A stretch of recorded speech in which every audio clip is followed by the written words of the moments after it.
Hello, it is I, a wise but old man of many men, and today I tell you a tale so true it could only be false, and so false it might secretly be true.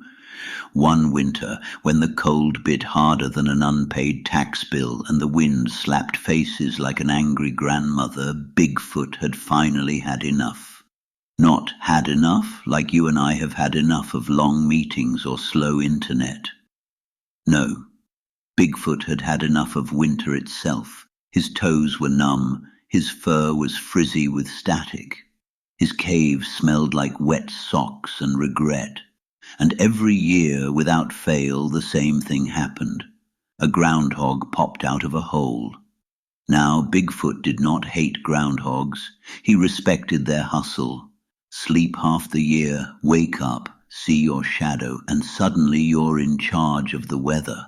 Frankly, Bigfoot was offended.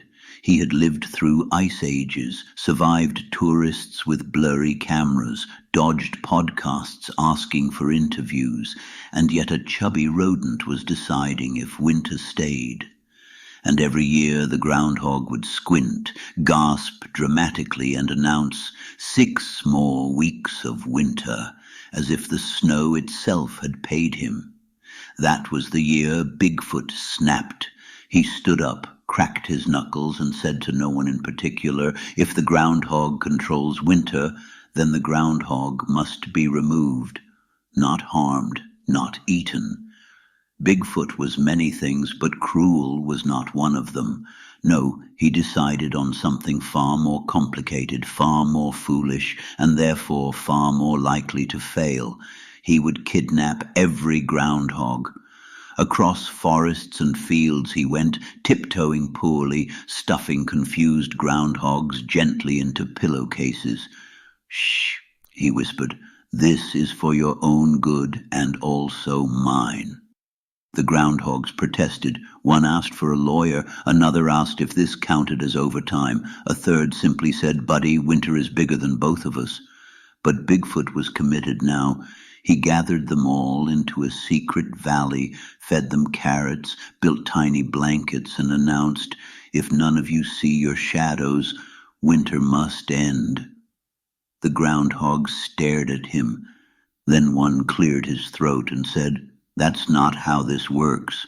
Another said, "We don't cause winter. We just announce what already is." And that's when Bigfoot realized something terrible. Winter didn't care. The snow kept falling. The wind kept howling. His toes were still cold.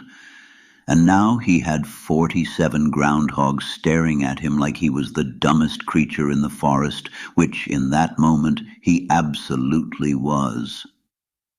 Ashamed, Bigfoot returned them all home, apologized, and trudged back to his cave. But something strange happened after that.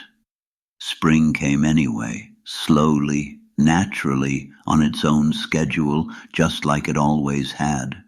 And the life lesson, my friends, is this: sometimes we blame the messenger because we don't like the message. Sometimes we try to control small things because we feel powerless over big ones.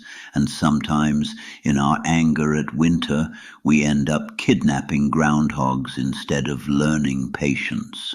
Not everything that annoys you is the cause of your suffering. Not everything that predicts a problem is responsible for it. And not every battle is meant to be fought, especially when it involves rodents with tiny faces and unionized complaints. Winter ends when it ends. Life changes when it's ready.